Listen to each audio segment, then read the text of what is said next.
lying wide awake at night, she turned over the strange problem in her mind. After all, the lodger must have lived somewhere during his 40-odd years of life. She did not even know if Mr. Sleuth had any brothers or sisters. Friends she knew he had none.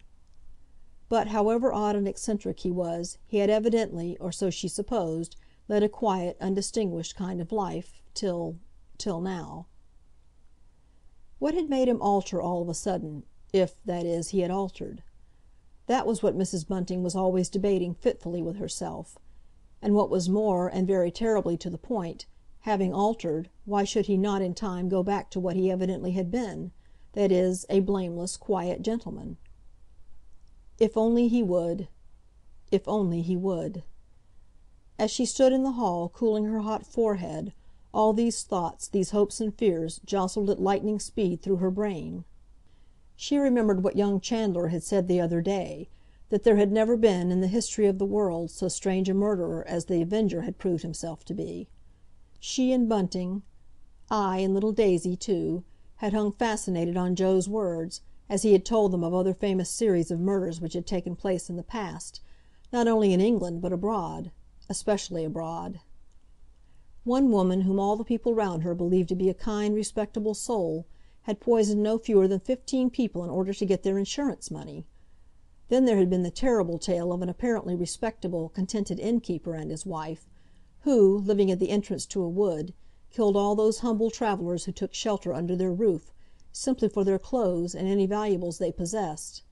But in all those stories, the murderer, or murderers, always had a very strong motive, the motive being, in almost every case, a wicked lust for gold. At last, after having passed her handkerchief over her forehead, she went into the room where Bunting was sitting smoking his pipe. "The fog's lifting a bit," she said, in an ill-assured voice. "I hope that by this time Daisy and that Joe Chandler are right out of it." But the other shook his head silently. "No such luck," he said briefly. "You don't know what it's like in Hyde Park, Ellen. I expect 'twill soon be just as heavy here as 'twas half an hour ago." She wandered over to the window and pulled the curtain back. "Quite a lot of people have come out anyway," she observed. "There's a fine Christmas show in the Edgware Road. I was thinking of asking if you wouldn't like to go along there with me."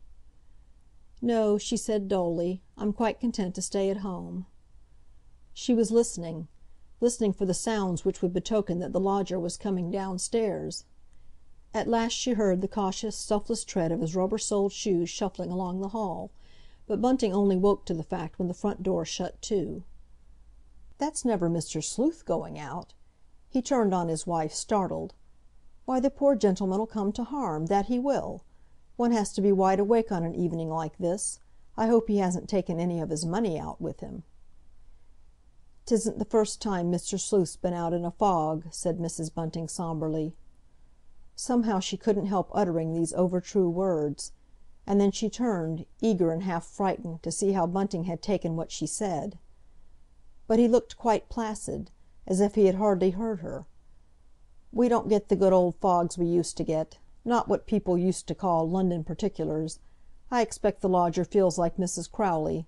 I've often told you about her, Ellen?" Mrs. Bunting nodded. Mrs. Crowley had been one of Bunting's ladies, one of those he had liked best, a cheerful, jolly lady who used often to give her servants what she called a treat. It was seldom the kind of treat they would have chosen for themselves, but still they appreciated her kind thought. "Mrs. Crowley used to say," went on Bunting, in his slow, dogmatic way, "that she never minded how bad the weather was in London, so long as it was London and not the country. Mr. Crowley, he liked the country best, but Mrs. Crowley always felt dull-like there. Fog never kept her from going out, no, that it didn't. She wasn't a bit afraid. But," he turned round and looked at his wife, "I am a bit surprised at Mr. Sleuth. I should have thought him a timid kind of gentleman." He waited a moment, and she felt forced to answer him. "I wouldn't exactly call him timid," she said in a low voice, "but he is very quiet, certainly. That's why he dislikes going out when there are a lot of people bustling about the streets. I don't suppose he'll be out long." She hoped with all her soul that Mr. Sleuth would be in very soon, that he would be daunted by the now increasing gloom. Somehow she did not feel she could sit still for very long. She got up and went over to the farthest window. The fog had lifted, certainly. She could see the lamplights on the other side of the Marylebone Road, glimmering redly, and shadowy figures were hurrying past, mostly making their way towards the Edgware Road, to see the Christmas shops. At last, to his wife's relief, Bunting got up too. He went over to the cupboard where he kept his little store of books and took one out. "I think I'll read a bit," he said. "Seems a long time since I've looked at a book. The papers was so jolly interesting for a bit, but now there's nothing in 'em." His wife remained silent. She knew what he meant. A good many days had gone by since the last two Avenger murders, and the papers had very little to say about them that they hadn't said in different language a dozen times before. She went into her bedroom and came back with a bit of plain sewing. Mrs. Bunting was fond of sewing, and Bunting liked to see her so engaged. Since Mr. Sleuth had come to be their lodger she had not had much time for that sort of work. It was funny how quiet the house was without either Daisy or the lodger in it. At last she let her needle remain idle, and the bit of cambric slipped down on her knee, while she listened, longingly, for Mr. Sleuth's return home. And as the minutes sped by she fell to wondering with a painful wonder if she would ever see her lodger again, for, from what she knew of Mr. Sleuth, Mrs. Bunting felt sure that if he got into any kind of trouble outside, he would never betray where he had lived during the last few weeks. No, in such a case the lodger would disappear in as sudden a way as he had come.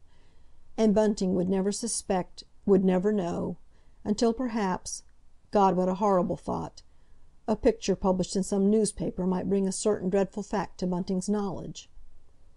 But if that happened, if that unthinkably awful thing came to pass, she made up her mind, here and now, never to say anything.